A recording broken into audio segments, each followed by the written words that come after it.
Yes, my people. Welcome to another video with me, your boy Prozech. Welcome. Thank you very much for joining me. You already know what we do here. We talk all things sneakers, kicks and creps. And today we're looking at the Yeezy 700 V3 in the clay brown colorway. We're gonna unbox the shoe. We're gonna talk about the fit. We're gonna talk about the price. We're gonna talk about the looks. We're gonna look at all that good stuff, and also we're gonna get that sweet on feet action. If you like the sound of that, make sure you like the video, comment, subscribe if you haven't already, and most importantly, share the video with everyone you know that is interested in these kicks or interested in this face. Now let's get into the video. I managed to pick mine up direct from Adidas. A shout out Adidas. I managed to pick mine up direct for £170, and they're currently sitting at StockX at around the £200 mark. Now let's get into unboxing this shoe. Okay, here's the box. 700 on the front. At the back here it says Yeezy 700 V3 in the Clabro clay brown.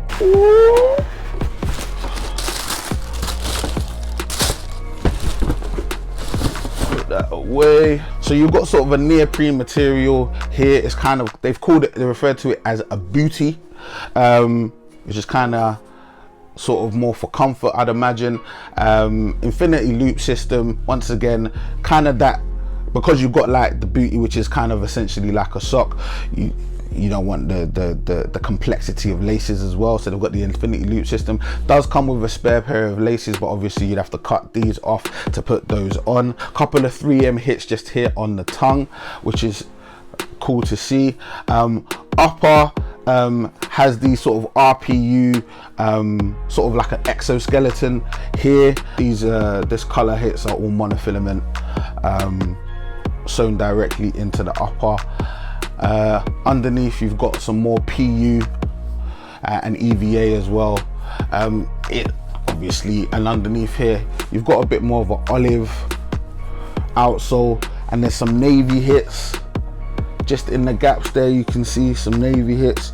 Interesting, some of them have got like a gloss on them, some of them don't. You can kind of see where they've not really been finished very well. There's sort of like bits of glue and stuff just sort of knocking about in there. You get an awful light insole with the shoe, so I think what Yeezys tend to do when they make a model without boost, they tend to use an awful light insole just to add a little bit of comfort. As I said in my original review on the safflower, I do think there's some potential in this silhouette if you got the right colorway.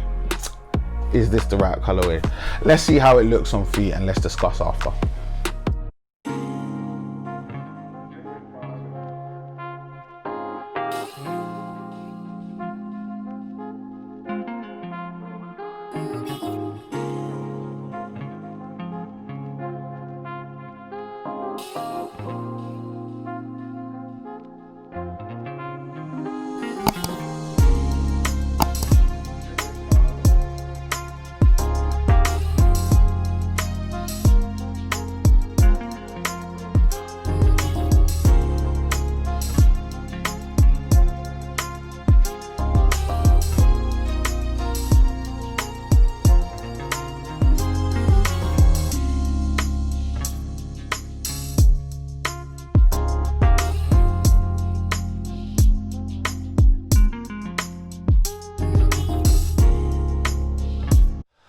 Now you've seen how it looks on feet, let's talk about the sizing. So I managed to pick these up in a 12.5. That's kind of like my Yeezy size. I always suggest getting half a size up if you're picking up a Yeezy. That's the safest way to go. You don't want to get your right size, never get your right size. Your feet will be smashed up. So just bear that in mind. A good piece of advice from me to you. It's gonna be a snug fit. It's gonna be the booty gives it that sort of, you feel secure in the shoe. It's a little tight to get into because it's not a massive amount of space for somebody, especially with my sort of large ankles. It's not easy to get into, and also I've got a massive foot. Just so that we're 100% clear, these shoes have no boost in them, and you know how much I love boost. Boost is the truth. These shoes are boostless. They are boost resistant. They are unboosted shoes, and because of that, they don't have that sort of patented, trademarked boosty bounce that you're used to on your Yeezy. They don't have that. But that being said, they are not an uncomfortable shoe. They are a comfortable shoe. If a boost is a 9, 9.5, this is going to be a sort of a 6 or a 7. You're not going to be sort of, your feet are not going to be torn to pieces in this shoe. But in the same sense, it's going to be a little firmer than you possibly used to if you're used to wearing boosted Yeezy models. So just something to bear in mind. Clay brown is definitely not a color I'm vibing with. It's very, very hard for you to not look down at your shoes and think there's a couple skid marks on the sides of my shoes. It's definitely got that skid marky vibe to the shoe. Please forgive me.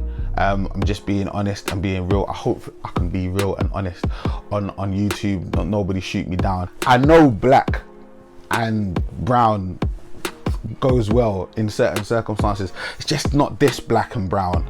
I'd say just this particular shade of brown does not go with this particular shoe, and how they've used the color on this shoe, I just don't agree with. I don't think this is working for me. Overall, this is